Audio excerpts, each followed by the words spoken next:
This is quite a triggering one, but I think it's important to recognize that your inner teenager was probably quite livid.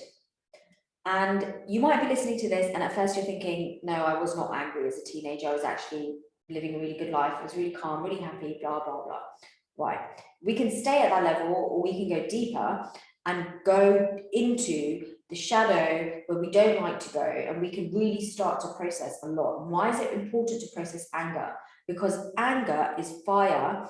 Anger is also passion. Anger is also a guard against grief. Grief is also love. If we hold unresolved anger and we are unable to process it and we are unable to move through it, we create this armor around our heart. We create this armor in our body, and it protects us from feeling the deeper layers of grief. When we are withheld and we are distant from our own grieving process and our own grief, we're saturated with it anyway. So how do we ever feel love if we're full up with grief and we don't even know it?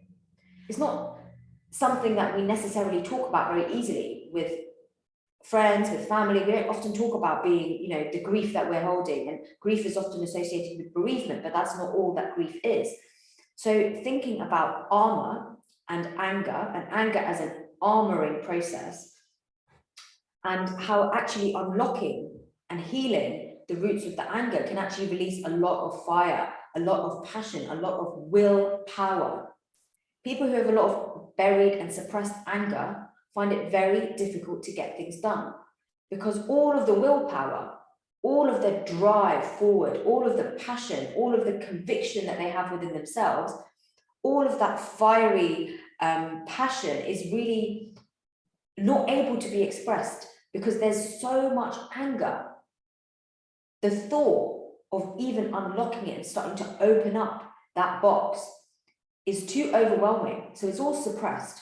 And as a result, if you've suppressed your anger, chances are you've also suppressed your willpower. And some of the symptoms of this are not feeling like you have the energy to get anything done, and this being a chronic state that you live in, feeling motivated by something, but then you can't actually follow it through, that you don't have that willpower to consistently follow something through and build something, and not feeling like you can really express your boundaries clearly. You can't say no because you've never said no. That leads to a lot of buried anger inside. And feeling this sense of internalizing, this sense of every time you need to feel angry about something, or you need to feel something, it gets internalized, and instead you feel angry at yourself. Instead of being able to grieve, you feel anger towards yourself. Instead of being able to, go through a particular experience, you end up feeling angry towards yourself and shaming yourself. This is all a sign that you are holding suppressed anger. And sometimes it's necessary to hold the anger and hold the rage, because what is beneath is so devastating that you're not ready to go there. And I often see this in people who've experienced childhood sexual abuse, that the anger that they front to the world, and the anger that their relationship with anger is purely to protect them from the grief, from the pain, from the rawness of realizing and having to face how deeply betrayed they were, usually and often by someone they really trusted and that was very close to them in the family. So the unresolved anger, the inability to say, I am angry with you, or I am angry about XYZ, this is often what manifests in the teenage years through all sorts of behaviors, rebellious behaviors, passive-aggressive behaviors, avoidance behaviors, lots of different ways, addictions in particular, that people end up having to resort to, because that teenager is raging but has got no outlet.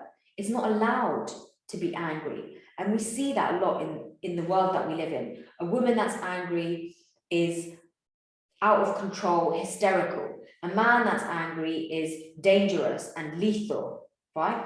So we have these kind of subtle programs buried in the collective consciousness that make it more difficult for us to naturally express anger. And I have found that anger is one of the most difficult emotions for so many people who've experienced abuse to actually express.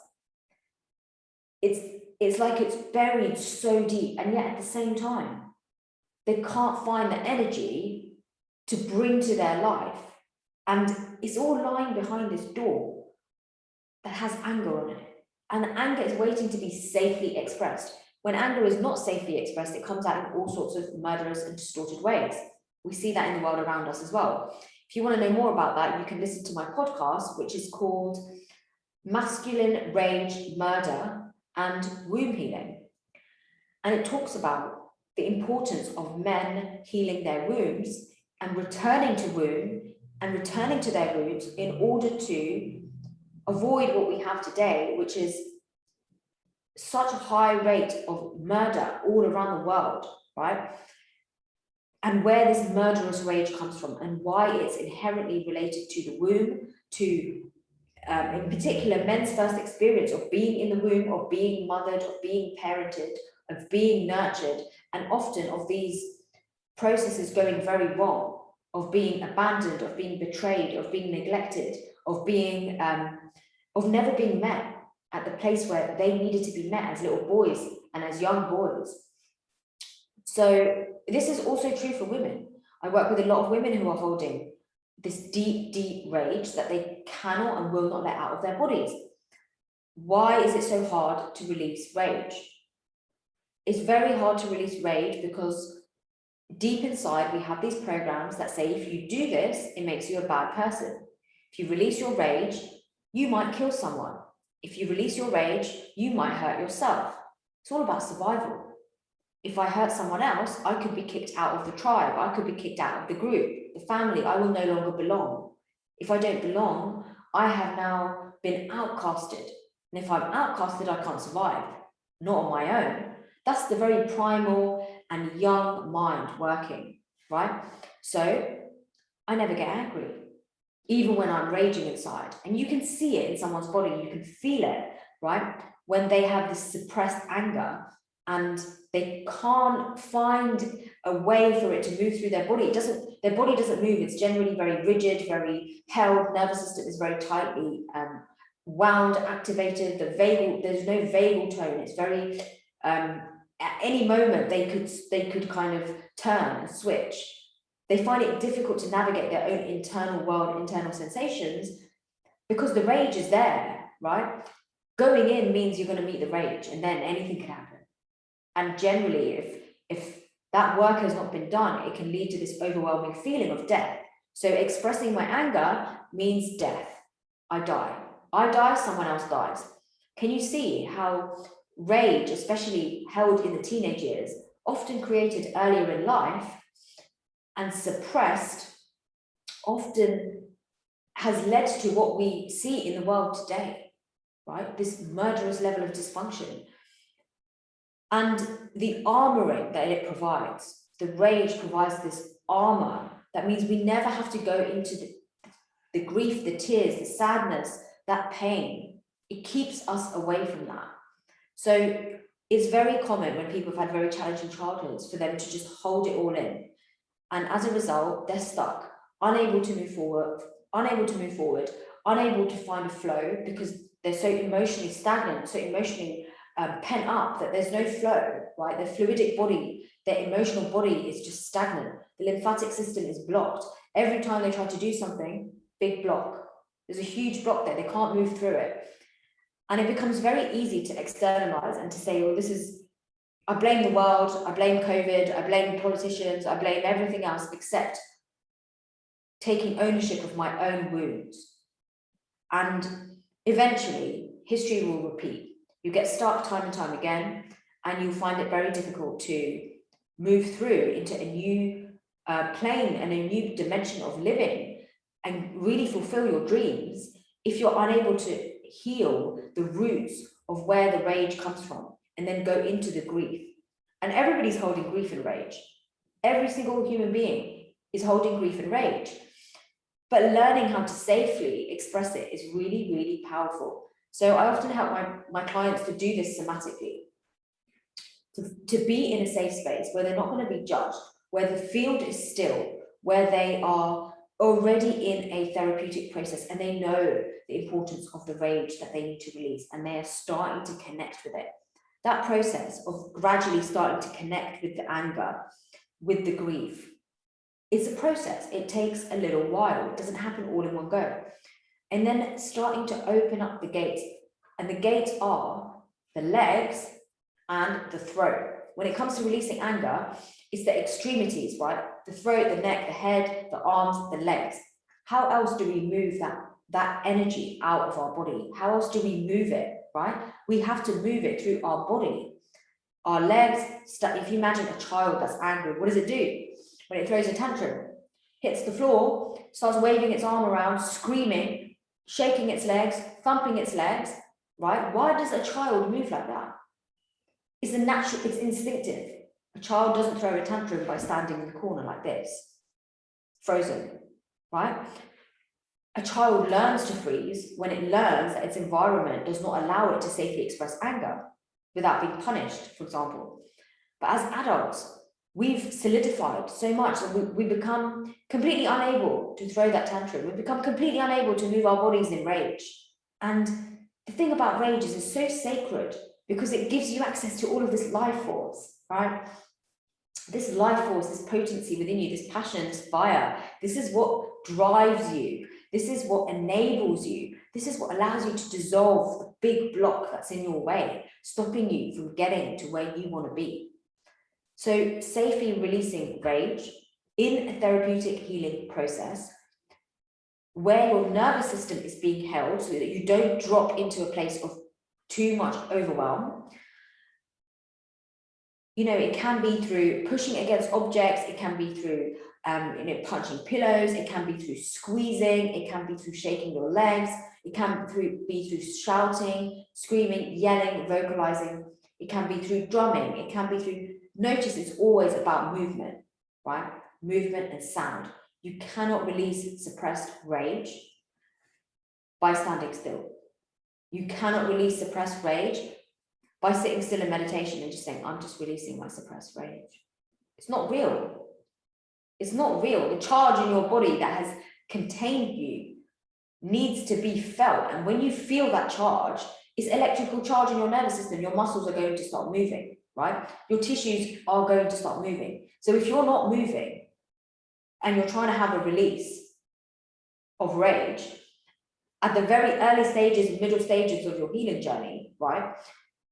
It's not going to work. When you're in later stages of your healing journey and you've cleared your system, you are very still, grounded, anchored, and your field is clear and your heart is in a state of flow and you can feel a spectrum of emotion without getting triggered, overwhelmed, and shutting down, without avoiding it. When you are more open and receptive and grounded and trusting of yourself, that's when you can feel anything to its extreme and you can still be still in your midline. You can still be anchored. You don't have to be moved by it. Why? Because the movement is much more subtle at the later stages of your healing journey. The movement is more vibrational in your energy field. Your nervous system is still, right? Whereas when you're in the early and mid stage of your healing journey, you're tapping into this unresolved rage. It's your actual physical body that's moving, right? And that's why it can be so difficult, because your body starts moving and then you just want to stop your body moving. You want to shut it down because you don't trust that your body is trying to help you to heal. Your nervous system is releasing charge. You don't trust that because you haven't had enough experiences of it that have been safe and that have kept you safe. So if this feels relevant to you and you know that as a teenager, you did experience a lot of rage and you haven't processed it and you haven't made any inroads into this, I want you to consider, first of all, that your anger is protecting you from deeper levels and layers of grief. And therefore, this anger needs to be honored. And to honor something, you need to come into a relationship with it. You can't be completely disgusted by your own anger, and then just decide that you're also going to come into a relationship with your fire, your passion, your drive, your willpower, right? You've got to slowly come into this recognition. Okay, my anger might not be, completely self-destructive. Oh, my anger might actually be valid. Oh, maybe I could feel angry without completely going into a meltdown, hurting myself and other people. Maybe I can feel angry and just do it in a safe way, right? Maybe I can feel anger little by little and not completely shame myself for being angry, for feeling anger, right? When you get used to being able to do this over and over again, it becomes an easy process to release anger. In fact, you feel anger, you release it. Okay, I don't feel angry anymore. Done. It was that simple, right? And often what we do is we live this life where we're angered, but we hold it in. We're angered, we feel anger, but it's all suppressed. All these little micro events, micro experiences of shutting down our own anger, right? And then over time, we just get very used to doing that. So we have to learn new ways and commit to new ways of being, but recognize and honor that it's taken years of building up this process in your body, is solidified over the course of many years. So to unwind it and to start coming into a healthy relationship with your anger, it's going to take time, but it's going to take commitment as well. You're going to have to step into little levels of discomfort and places where you feel, I'm not really too sure what I'm doing here and I don't really like it. You're going to have to step into these places little by little each day and do it in a safe way. And if you find you can't, get support and go and see if you can actually invest in a healing program for yourself so that you can learn and get the tools, the somatic tools, the energetic tools, the guidance, the safety to be able to then learn and do this for yourself. Because if you can't do it for yourself, because you've been through so much that the rage threatens to destroy you, and it's the suppression of the rage means that you just can't get anything done, you can't move forward, you're never fulfilling your potential, you are now even scared to even have ambition, you can never express your voice, you can't move your body freely, right? You don't feel any of the love that's deep inside you because you haven't processed the anger or the grief. If you're finding yourself in this position of chronic trauma, then really you want to reach out and see if you can start to process this and start to heal. So if that is you and you want to reach out to me, please ask me. And if you have any questions, post them below and I'll do my best to answer them. And yeah, you might want to also share if you've had any practices that you've found useful for releasing anger. This is one of the trickiest things for clients to release. But I have had clients who've released this and it's been absolutely magnificent.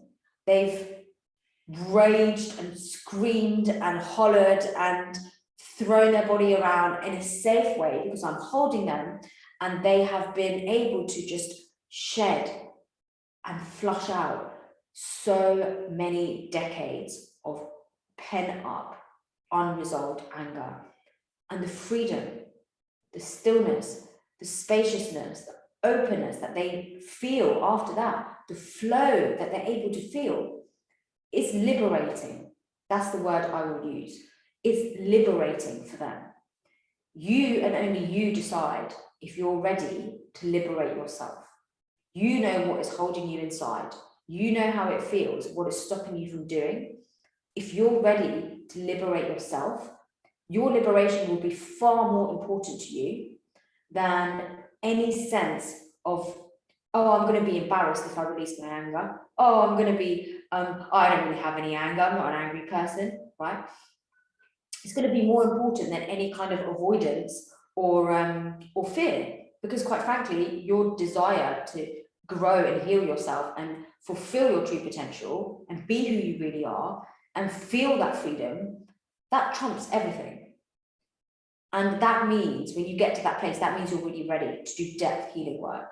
So if you are ready, get in touch with me. You know where I am. and I'll be more than happy to support you on your journey.